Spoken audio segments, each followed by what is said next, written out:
15 अगस्त 1947 लंबे संघर्ष के बाद देश विदेशी बंधनों से स्वतंत्र हुआ। न सिर्फ लाल किले की प्राचीर पर, अपितु सुदूर वनों में भी तिरंगे को लोगों ने अपने हृदय में स्थान दिया। समूचे राष्ट्र के साथ कंधे से कंधा मिलाकर जनजाति समाज ने जो बलिदान दिया था, वो अंततः रंग लाया। स्वतंत्र राष्ट्र को संविधान सौंपने से पहले संविधान निर्माताओं ने यह सुनिश्चित किया कि स्वतंत्र भारत में समाज के सभी अंग अपना सर्वांगीण विकास करते हुए देश के विकास में सहयोगी हो सके। हमारे देश के जनजाति समाज का एक गौरवशाली अतीत एवं समृद्ध सांस्कृतिक परंपरा है। 700 से अधिक जनजाति समुदाय और लगभग 11 करोड़ जनजाति समाज का प्राचीन काल से राष्ट्र की आध्यात्मिकता, ज्ञान परंपरा एवं रक्षा में प्रमुख भूमिका रही है। देश की स्वतंत्रता के पश्चात संविधान निर्माताओं ने जनजाति समाज की इन विशेषताओं को समझा और उसके अनुसार जनजातियों को विशेष अधिकार दिए गए। संविधान निर्माताओं ने जनजाति समाज के लिए जो स्वप्न देखा था, उसका सही संदर्भों में साकार होना अभी बाकी था। भारत की जनजाति समाज को संविधान में जो विशेष अधिकार दी गई, इतने वर्षों के में भी उसका परिणाम जिस आधार में आने का था वो नहीं आया। जैसे नौकरियों में आरक्षण का प्रावधान होते हुए भी पदों का रिक्त रहना, उच्च संस्थान में समाज का प्रतिनिधित्व नहीं रहना, जंगल का अधिकार होते हुए भी समाज को उसको अधिकार नहीं मिलना, और ये सारे स्कीम जो समाज के लिए बनाया गया है, उसी आधार में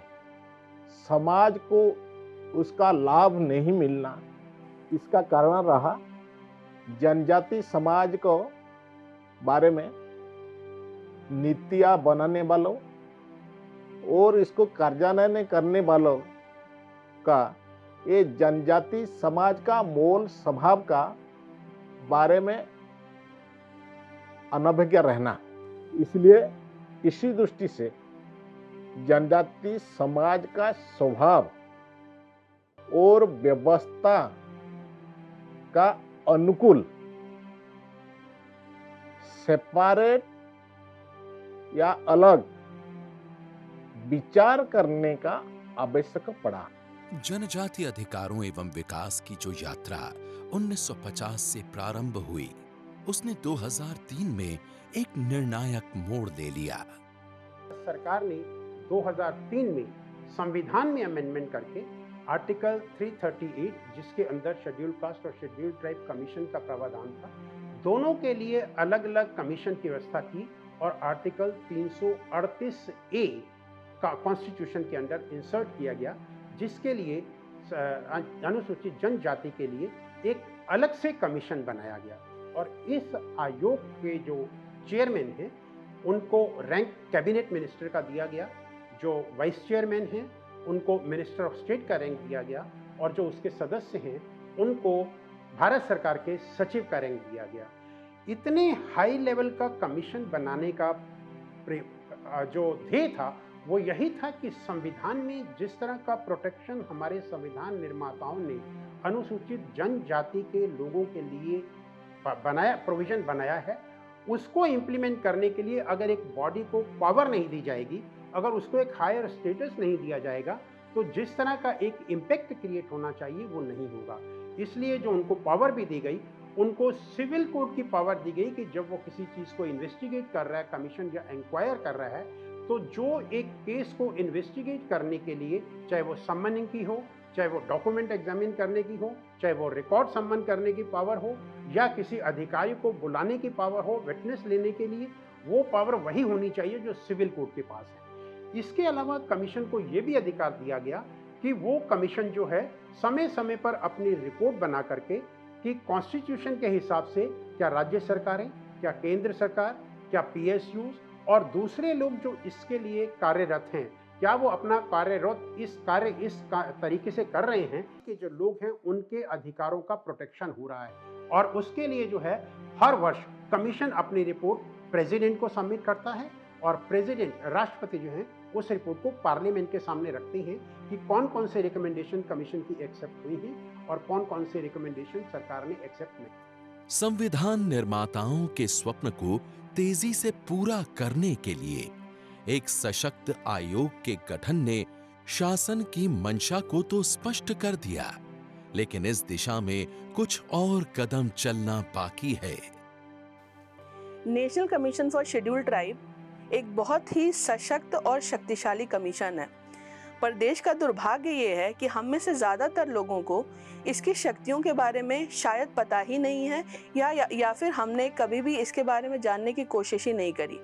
अगर आप national commission for scheduled tribe की बात करेंगे तो इसकी एक खास बात यह है कि ये एक कॉन्स्टिट्यूशनल बॉडी है, ना कि एक स्टैट्यूटरी बॉडी। और कॉन्स्टिट्यूशनल बॉडी में भी इसका जो प्रमुख उद्देश्य है वो ये है कि जनजातियों के अधिकारों का हर तरीके से संरक्षण करना,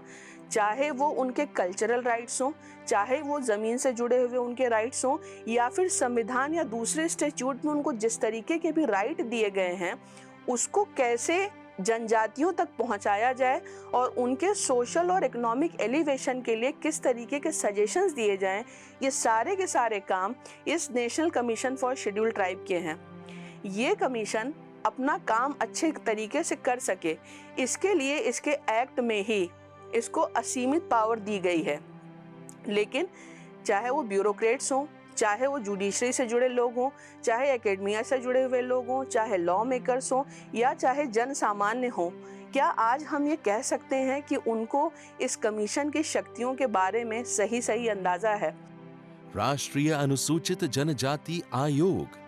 जनजाति समाज के बारे में संविधान निर्माताओं की दृष्टि को भली भांति समझता है। आयोग इस लक्ष्य की प्राप्ति के लिए विभिन्न आयामों पर तेजी से और प्रभावी ढंग से कार्य कर रहा है। जनजाति समाज के अधिकारों की रक्षा और उनके लिए बनी विकास की योजनाओं के निरीक्षण के संविधान प्रदत्त दायित्व के प्रति आयोग कटिबद्ध है। आज भारत का जनजाति समाज बड़े गर्व के साथ कह सकता है कि उसकी अस्मिता, अस्तित्व और विकास के लिए जो प्रावधान भारत के संविधान में है वे दुनिया के किसी देश में नहीं है। हम आह्वान करते हैं देश के नीति नियंताओं से, नीतियों का क्रियान्वयन करने वाली संस्थाओं से एवं स्वयं जनजाति समाज से कि वे आगे आकर और एकजुट होकर जनजाति समाज की अस्मिता, अस्तित्व और विकास के लिए कार्य करें, ताकि जनजाति समाज अपनी संस्कृति की रक्षा करते हुए, अपने अधिकारों का उपयोग करते हुए स्वयं विकास की ओर अग्रसर हो और देश के विकास में भी अपना योगदान दे सके।